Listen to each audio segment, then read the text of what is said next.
नमस्कार, मी प्रोफेसर अनिल सरडे, AGM college Karad. Online लेक्चरमध्ये आपले सरचे स्वागत आहे. आज आपण 12वी कॉमर्स अकाउंट या विषयाचे लेक्चर पाहणार आहोत. आजच्या तासाला आपण नॉट फॉर प्रॉफिट कन्सर्न या चॅप्टरमधील एक्झाम्पल पाहणार आहोत. आजच्या तासाला आपण प्रॅक्टिकल प्रॉब्लेममधलं 14 नंबर एक्झाम्पल पाहणार आहोत. याचा पेज नंबर आहे 123. Following information has been provided by Vivekananda Charitable Hospital, Latur. You are required to prepare income and expenditure account for the year ended on 31st March 2019 and balance sheet as on that date. आपल्याला income and expenditure account आणि balance sheet बनवायला सांगितलेली आहे. आपल्याला opening balance sheet दिलेली आहे. Balance sheet as on 1st April 2018. Left hand side is liabilities, right hand side is asset. आपण liabilities side पाहूया. Capital fund 11 lakh, bank loan 6,50,000, outstanding bill for drugs 50,000. अशा प्रकारे आपण लायबिलिटीज साईड पाहिलेली आहे. आता आपण ॲसेट साईड पाहूया. Building 10,50,000, ambulance 4 lakh, stock of drugs 42,000, hospital equipments 3,04,000, cash in hand 4,000. अशा प्रकारे आपण ॲसेट साईड पाहिलेली आहे. बॅलन्स शीट टॅली 18 लाखने झालेली आहे. याच्यानंतर आपण receipt and payment account for the year ended 31st March 2019. Left hand side is debit, right hand side is credit.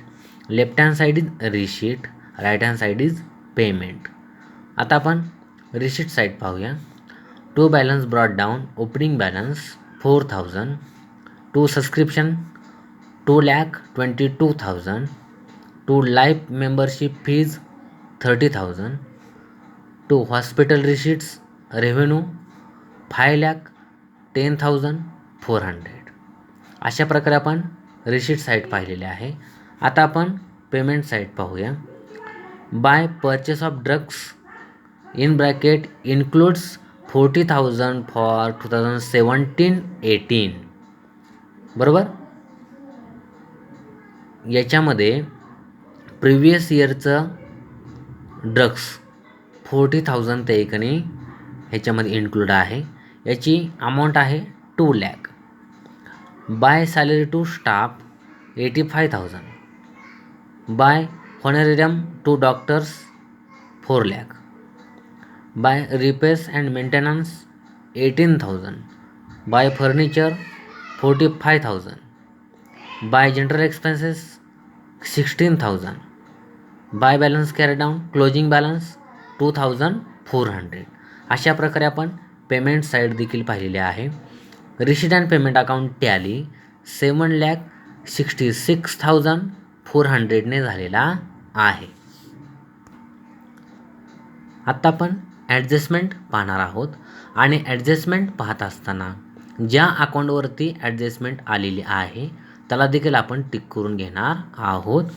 First, on 31st March 2019 stock of drugs was valued at ₹22,000. बरोबर. आता या ठिकाणी stock of drugs हा account आलेला आहे म्हणून आपण वरती रिसीट अँड पेमेंट अकाउंटच्या पेमेंट साईडला परचेस ऑफ ड्रग्स याला देखील टिक करून घेतलेला आहे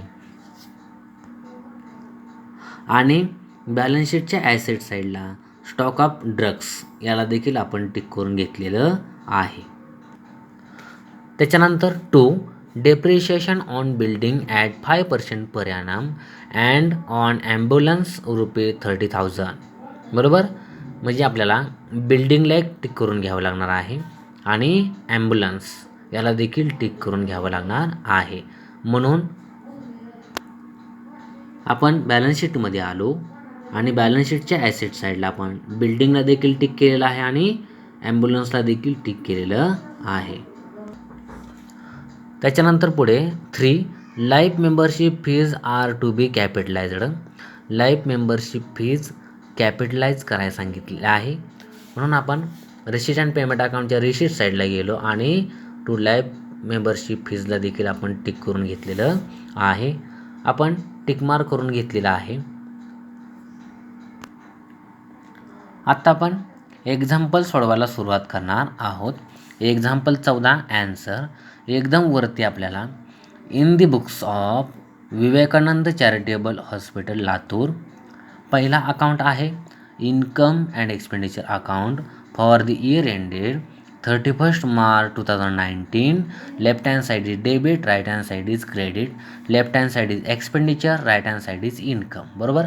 अशा प्रकारे हा पहिला अकाउंट आपण ओपन करणार आहोत. हा पहिल्या पानामध्ये ओपन करायचा आहे. त्याच्यानंतर दुसऱ्या पानामध्ये आपल्याला बॅलन्स शीट ओपन करायची आहे. Balance sheet is a statement. बरोबर. याला स्टेटमेंट असं म्हटलं जातं. Balance sheet as on 31 March 2019. Left hand side is liabilities, right hand side is asset. ही आपण दुसऱ्या पानावर ओपन करणार आहोत. आत्ता आपण एक्झाम्पल सोडवायला सुरुवात करणार आहोत. ओपनिंग बॅलन्स शीटपासून आपण सुरुवात करणार आहोत. Liabilities side capital fund 11 lakh कुठे घेणार आपण, तर बॅलन्स शीटच्या लायबिलिटी साईडला एकदम वरती टॉपला. बॅलन्स शीटच्या लायबिलिटी साईडला गेलो आणि कॅपिटल फंड 11 लाख इनरला घेतलेलं आहे. त्याच्यानंतर बँक लोन हे देखील कुठं आहे, लायबिलिटी साईडला आहे. 6,50,000. याच्यावरती ॲडजस्टमेंट नाही कारण याला टिकमार्क केलेलं नाही. हे कुठे घेणार, तर हे पण बॅलन्स शीटच्या लायबिलिटी साईडला घ्यायचं आहे. म्हणून आपण बॅलन्स शीटच्या लायबिलिटी साईडला आलो आणि या ठिकाणी बँक लोन 6,50,000 घेतलेलं आहे. लायबिलिटी साईड झालेली आहे. आता ॲसेट साईड. ॲसेट साईडला या ठिकाणी बिल्डिंगला टिका आहे, ॲम्ब्युलन्सला देखील टिका आहे. बरोबर. स्टॉक ऑफ ड्रग्सला देखील टिका आहे. आता बिल्डिंग काय आहे, ॲसेट 10,50,000 कुठे घेणार आपण, तर बॅलन्स शीटच्या ॲसेट साईडला. बरोबर. बिल्डिंग 10,50,000 इनरला. बरोबर. त्याला टिका आहे म्हणजे 1-2 वेळेस जागा सोडायची आहे, ॲडजस्टमेंट आहे त्याच्यावरती, म्हणून 1-2 वेळेस जागा सोडायची आहे. त्याच्यानंतर ॲम्ब्युलन्स देखील ॲसेटचाच प्रकार आहे, 4 लाख. बरोबर. आता ॲम्ब्युलन्स देखील कुठे घेणार, तर बॅलन्स शीटच्या ॲसेट साईडला ॲम्ब्युलन्स 4 लाख इनरला. बरोबर. त्याच्यावर देखील ॲडजस्टमेंट आहे, 1-2 वेळेस जागा सोडायची आहे. बरोबर. त्याच्यानंतर पुढे स्टॉक ऑफ ड्रग्स 42,000. बरोबर. आता हे आपण कुठे घेणार, तर इन्कम अँड एक्सपेंडिचर अकाउंटच्या डेबिटला घेणार आहोत. बरोबर. म्हणून आपण इन्कम अँड एक्सपेंडिचर अकाउंटच्या डेबिट साईडला आलो.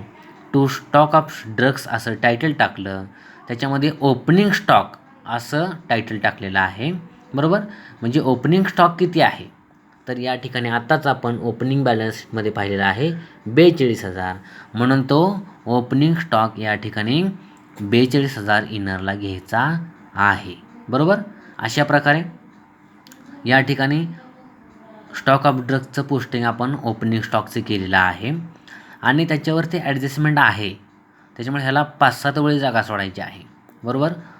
मोठं कॅल्क्युलेशन आहे स्टॉक ऑफ ड्रग्सचं, त्याच्यामुळं ह्याला जागा सोडायची आहे.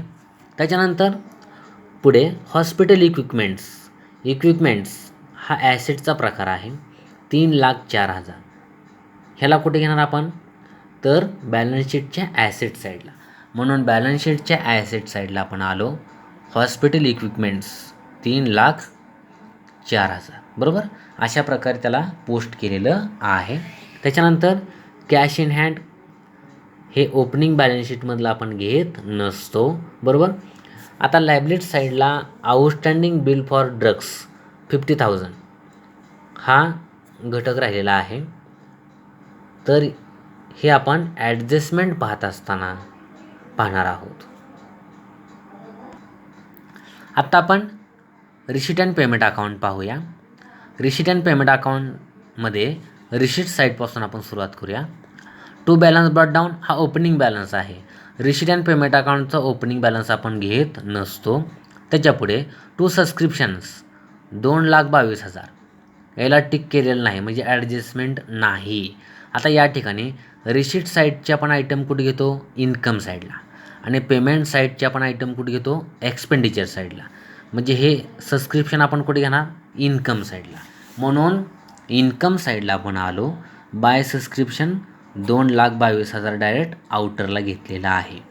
पुढे टू लाईफ मेंबरशिप फीज 30,000 बरोबर. आता या ठिकाणी आपल्याला 3 नंबर ॲडजस्टमेंट काय सांगितली बघा. Life membership fees are to be capitalized म्हणजे पूर्ण लाईफ मेंबरशिप फीज आपल्याला कॅपिटलाइज्ड करायला सांगितलेली आहे. त्याच्यामुळे 30,000 आपण कुठे घेणार? याला आपण टिक मार्क केलेलं आहे ॲडजस्टमेंट असल्यामुळं बरोबर. तर याला आपण कुठे घेणार आहे? कॅपिटल फंडमध्ये घेणार आहे. म्हणून आपण बॅलन्स शीटच्या लायबिलिटी साईडला गेलो आणि ह्या कॅपिटल फंडमध्ये ॲड लाईफ मेंबरशिप फीज कॅपिटलाइज्ड 30,000. वरचे कॅपिटल फंडचे अमाऊंट 11 लाख आहे. त्याच्यामध्ये 30,000 ॲड केले तर 11,30,000 खाली अमाऊंट आलेली आहे. ती इनरलाच घ्यायची आहे बरोबर. अशा प्रकारे आपण लाईफ मेंबरशिप फीजचं देखील पोस्टिंग केलेलं आहे. पुढे टू हॉस्पिटल रिसीट हे रेव्ह्यून आहे बरोबर. आता हे रिसीट साईडला आलेलं आहे. 5,10,400 घेणार कुठं? इन्कम साईडला. म्हणून इन्कम साईडला आपण गेलो. बाय हॉस्पिटल रिसीट्स 5,10,400 बरोबर. याला आपण पोस्ट केलेलं आहे. अशा प्रकारे रिसीट साईड संपलेली आहे. आता आपण पेमेंट साईड पाहूया. पेमेंट साईडला या ठिकाणी बाय परचेस ऑफ ड्रग्स चालू वर्षी देखील आपण ड्रग्स खरेदी केलेले आहेत 2 लाखाची. पण ह्याच्यामध्ये तुम्हाला ब्रॅकेटमध्ये माहिती दिलेली आहे बघा. Includes 40,000 for 2017-18. आता हे वर्ष कधी एंड झालं? 19ला. म्हणजे स्टार्ट कधी झालं असेल? 1 एप्रिल 2018 ते 31 मार्च 2019. पाठीमागचं वर्ष कोणतं असणार आहे? 17-18 बरोबर. हे पाठीमागच्या वर्षी 40,000 ह्याच्यामध्ये इन्क्लूड आहेत बरोबर. आता चालू वर्षी आपण परचेस ऑफ ड्रग्स 2 लाखाचं एक खरेदी केलेला आहे. आता ह्याला आपण कुठे घेणार? हे पेमेंट साईडला दिसते म्हणजे घेणार कुठं? एक्सपेंडिचर साईडला. मगाशी जे आपण ओपनिंग स्टॉक घेतलेला आहे 42,000 स्टॉक ऑफ ड्रगचा त्याच्यामध्ये चालू वर्षी खरेदी केले त्याच्यामुळे ॲड परचेस किती? 2 लाख. हे पहिलं ओपनिंग स्टॉकचं 42,000 हे प्लस 2 लाख किती आलं? 2,42,000 इनरला आलेलं आहे. आता ह्याच्यामध्ये हे गेल्या वर्षीचं 40,000 आहे ते चालू वर्षी कशाला घ्यायचे? मग ते काय करावं लागतं आपल्याला? लेस करून घ्यावे लागते. म्हणून लेस इन्क्लुडेड 2017-18 2017-18 आहे गेल्या वर्षीचे 40,000. म्हणून हे 40,000 याच्यामधनं मायनस केले. म्हणून 2,42,000मधून हे 40,000 गेले. खाली किती उरले? 2,02,000. किती उरले? 2,02,000 इनरला बॅलन्स उरलेला आहे स्टॉक ऑफ ड्रगचा. आता नंतर पहिले ॲडजस्टमेंट बघा. On 31 March 2019 stock of drugs was valued at ₹22,000. आता सध्याला आपल्याला स्टॉक ऑफ ड्रग्स शिल्लक किती आपल्याकडे आहे? तर 22,000चा. मग शिल्लक आहे 22,000चा म्हणजे तो काय करायला आपण? लेस करून घ्यावा लागेल. म्हणून एक्सपेंडिचर साईडला जायचं. लेस क्लोजिंग स्टॉक शिल्लक आहे म्हणून क्लोजिंग स्टॉक 22,000. म्हणून 2,02,000मधून हे 22,000 आपण लेस केले तर आउटरला किती आले? 1,80,000 स्टॉक ऑफ ड्रग्सचा बॅलन्स येणार आहे बरोबर. अशा प्रकारे स्टॉक ऑफ ड्रग्सचं आपण पोस्टिंग पाहिलेलं आहे. आता चालू वर्षी शिल्लक आहे क्लोजिंग स्टॉक बरोबर. हा जो तुम्हाला पहिले ॲडजस्टमेंटमध्ये दिलेला आहे हा ह्याचं दुसरं पोस्टिंग कुठं होणार आहे? शिल्लक आहे स्टॉक ऑफ ड्रग्स म्हणजे आपली ती काय झाली? ॲसेट. म्हणून ॲसेट साईडला दुसरं पोस्टिंग होणार आहे स्टॉक ऑफ ड्रग्स 22,000 शिल्लक बरोबर. शिल्लक साठा म्हणून ह्याला आपण या ठिकाणी ॲसेट साईडला पोस्ट केलेलं आहे. अशा प्रकारे स्टॉक ऑफ ड्रग्सचं सर्व पोस्टिंग झालेलं आहे. त्याच्यानंतर पुढे बघा. By salary to staff 85,000, by honorarium to doctors 4 lakh, by repairs and maintenance 18,000. हे काय आहेत? एक्सपेंडिचर. म्हणून ह्याला कुठे घेणार आपण? एक्सपेंडिचर साईडला, बरोबर. म्हणून या ठिकाणी एक्सपेंडिचर साईडला गेलो आपण. To salary to staff 85,000, to honorarium to doctors 4 lakh, to repairs and maintenance 18,000, बरोबर. अशा प्रकारे हे एक्सपेंडिचर देखील आपण पोस्ट केलेले आहेत. त्याच्यानंतर पुढे बघा, बाय फर्निचर 45,000. फर्निचर काय आहे? ॲसेट. म्हणून आपण ॲसेट साईडला पोस्ट करणार आहोत. म्हणून फर्निचर ॲसेट साईडला आपण 45,000 घेतलेलं आहे. त्याच्यानंतर पुढे बाय जनरल एक्सपेन्सेस 16,000. हे काय आहे? एक्सपेंडिचर. म्हणून एक्सपेंडिचर साईडला आपण गेलो. टू जनरल एक्सपेन्सेस 16,000 आपण पोस्ट केलेला आहे. आणि शेवट by balance carried down. Closing balance किती आहे? 2,400. म्हणजे हा कॅश इन हँडचा बॅलन्स आहे. आपण कॅश इन हँड कुठे घेतो? तर ॲसेट साईडला. म्हणून ॲसेट साईडला आपण गेलो. कॅश इन हँड 2,400 आपण पोस्ट केलेलं आहे. अशा प्रकारे रिसिट अँड पेमेंट अकाउंटचं देखील सर्व आपण पोस्टिंग केलेलं आहे. आता राहिलेले आपण ॲडजस्टमेंट पाहूया. 1 नंबर ॲडजस्टमेंट झालेले आहे. आता 2, depreciation on building at 5% per annum. 5% आपल्याला डेप्रिशिएशन बिल्डिंगवर काढायला सांगितलेलं आहे. म्हणून आपण ॲसेट साईडला गेलो. मगाशी आपण बिल्डिंगचे 10,50,000 आपण अमाऊंट घेतलेली आहे इनरला, बरोबर. आता 10% किती होतं आहे? 1 झिरो कमी, म्हणजे किती झालं? 1,05,000. आता 1,05,000 10%, तर 5% किती? 1,05,000चे निम्मे करायचे. म्हणजे 1,00,000चे निम्मे किती? 50,000. आणि 5,000चे निम्मे किती? 2,500. म्हणून डेप्रिशिएशन किती आलं? 52,500. म्हणून हे लेस करायचं. लेस डेप्रिशिएशन 5%, 52,500. 10,50,000मधून हे 52,500 डेप्रिशिएशन लेस केले. आउटरला किती आले? 9,97,500, बरोबर. 9,97,500 बिल्डिंगचा बॅलन्स आउटरला येणार आहे, बरोबर. त्याच्यानंतर आता हे डेप्रिशिएशन आपण कुठे घेणार? दुसरं पोस्टिंग तर एक्सपेंडिचर साईडला. तर एक्सपेंडिचर साईडला आपण गेलो. टू डेप्रिशिएशन अकाउंट आपण क्रिएट केला. त्याच्याखाली बिल्डिंग किती? 52,500 आपण इनरला घेतलेलं आहे. इनरला का घेतलं? तर दोन्ही आपण ॲसेटचं मिळून डेप्रिशिएशन आपण आउटरला घेणार आहोत, बरोबर. अशा प्रकारे बिल्डिंगचं आपण पोस्टिंग केलेलं आहे. पुढे अँड ऑन ॲम्ब्युलन्स ₹30,000. आता ॲम्ब्युलन्सचं आपल्याला डेप्रिशिएशन काढूनच दिलेलं आहे. किती? 30,000 रुपये. तर आपण काय करणार? ॲम्ब्युलन्समधून लेस करणार. ॲसेट साईडला आपण गेलो आणि हे ॲम्ब्युलन्सची आपण 4 लाख किंमत घेतलेली आहे इनरला मगाशीच. त्याच्यामधनं लेस डेप्रिशिएशन असं म्हणायचं आणि त्याच्यामधनं त्याच्याखाली 30,000 लिहायचे. 4 लाखामधून 30,000 गेले तर किती उरला आउटरला? 3,70,000. 3,70,000 ॲम्ब्युलन्सचं आउटरला अमाऊंट येणार आहे. आता ह्या डेप्रिशिएशन दुसरं पोस्टिंग कुठं करणार? एक्सपेंडिचर साईडला. म्हणून एक्सपेंडिचर साईडला गेलो आणि बिल्डिंगच्या खाली ॲम्ब्युलन्स 30,000 इनरला घेतलेले आहेत. आता 52,500 प्लस 30,000 आउटरला किती आले? 82,500. तर 82,500 दोन्ही ॲसेटचं मिळून डेप्रिशिएशन आउटरला आलेलं आहे. अशा प्रकारे ॲम्ब्युलन्सचं देखील 2 ठिकाणी आपण पोस्टिंग केलेलं आहे. पुढे 3 नंबर ॲडजस्टमेंट देखील आपण मागाशी पाहिलेली आहे, बरोबर. सर्व ॲडजस्टमेंट झाल्या. रिसिट अँड पेमेंट अकाउंटचं देखील सर्व अकाउंटचं आपण पोस्टिंग केलं. आता बॅलन्स शीटमध्ये ॲसेट साईडचं देखील सर्व आपण पोस्टिंग केलेलं आहे. लॅबिलिटी साईडला आपला हा घटक राहिलेला आहे, बरोबर. आता आउटस्टँडिंग बिल फॉर ड्रग्स. गेल्या वर्षी ड्रग्सचं ते एकने बिलाचं पैसे आपल्याला देणं होतं. किती? 50,000, बरोबर. ड्रग्सच्या बिलाचं पैसे किती देणं होतं गेल्या वर्षी? आपलं 50,000. याच्यामधून चालू वर्षी पेमेंट केले बघा, बरोबर. पेमेंट साईडला आले. पेमेंट साईडला पर्चेस ऑफ ड्रग्सच्या खाली इन्क्लूड्स 40,000 फॉर 2017-18. म्हणजे ह्या ड्रग्समध्ये 40,000 गेल्या वर्षीचे आहेत, म्हणजे जे पेमेंट केलेलं आहे ते, बरोबर. मग हे गेल्या वर्षी किती देणं होतं? 50,000. बरोबर. गेल्या वर्षी किती दिलेलं आहे 40,000. म्हणून आणखीन किती देणं राहिलं बाकी 10,000 रुपये, बरोबर, गेल्या वर्षीचे.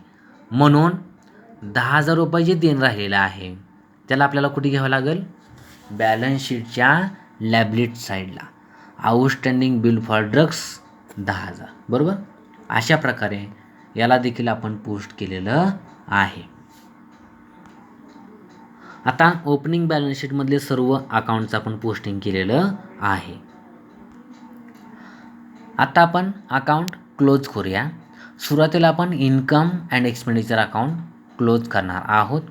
आता इन्कम अँड एक्सपेंडिचर अकाउंटची कोणती साईड मोठी आहे ती आपण पाहणार आहोत. तर डेबिट साईड मोठी आहे, म्हणजे डेबिट साईडची बेरीज जास्त येते म्हणून डेबिट साईड मोठी आहे. इन्कम साईड लहान आहे म्हणून आपण आता एक्सपेंडिचर साईडची बेरीज आपण करणार आहोत. 85,000, 4,00,000, 1,80,000, 18,000, 16,000 आणि 82,500 एवढ्या डेबिटला अमाऊंट दिसतात. या सर्वांची आपण बेरीज केली तर किती आली, 7,81,500 आलेली आहे. ते आपण डेबिट साईडला मांडून घेतली. बरोबर समोरासमोर आपण ही क्रेडिट साईडला 7,81,500 अमाऊंट आपण मांडून घेतलेली आहे. आणि या 7,81,500 मधून हे 2,22,000, 5,10,400 एवढ्या अमाऊंट लेस केल्या तर आपल्याला डिफरन्स किती मिळाला, 49,100. हा जो 49,100 जो डिफरन्स आपल्याला मिळालेला आहे तो म्हणजे डेफिसिट, बरोबर. Bye deficit 49,100. डेफिसिट त्या ठिकाणी कशी मिळाली तर in bracket excess of expenditure over income, बरोबर. म्हणजे एक्सपेंडिचर जादा इन्कम कमी म्हणून आपल्याला डेफिसिट मिळालेला आहे.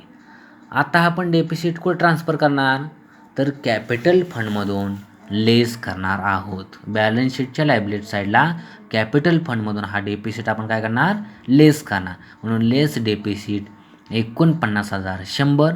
11,30,000 मधून हे 49,100 आपण लेस केले तर आउटरला कॅपिटल फंडचा बॅलन्स किती आला, 10,80,900. किती बॅलन्स आला, 10,80,900 कॅपिटल फंडचा बॅलन्स आलेला आहे. अशा प्रकारे आपण डेफिसिटचं देखील प्रोसिजर केलेले आहे. आता आपण काय करूया, बॅलन्स शीट टॅली करणार आहोत, बरोबर. बॅलन्स शीट टॅली करत असताना लायबिलिटी साईडची बेरीज आणि ॲसेट साईडची बेरीज सारखीच आली पाहिजे तर आपली बॅलन्स शीट टॅली होणार आहे. आता आपण लायबिलिटी साईड पाहूया. लायबिलिटी साईडला 10,80,900, 6,50,000 आणि 10,000 एवढ्या अमाऊंट दिसतात. या सर्वांची बेरीज केली तर 17,40,900 आलेली आहे, बरोबर. आता आपण ॲसेट साईड पाहूया. ॲसेट साईडला 2,400, 22,000, 3,04,000, 9,97,500, 3,70,000 आणि 45,000 एवढ्या अमाऊंट दिसतात. या सर्वांची बेरीज केली 17,40,900 आलेली आहे. अशा प्रकारे लायबिलिटी साईडची बेरीज आणि ॲसेट साईडची बेरीज सारखीच आलेली आहे. अशा प्रकारे आपली बॅलन्स शीट टॅली झालेली आहे. आजच्या तासाला आपण example 14 Vivekananda charitable hospital Latur हे पाहिलेलं आहे. हे एक्झाम्पल पाहत असताना आपण इन्कम अँड एक्सपेंडिचर अकाउंट पाहिलेलं आहे आणि बॅलन्स शीट देखील पाहिलेली आहे. अशा प्रकारे आजच्या लेक्चरला आपण या ठिकाणी थांबूया. धन्यवाद. लेक्चर आवडल्यास शेअर आणि सबस्क्राईब करायला विसरू नका. धन्यवाद.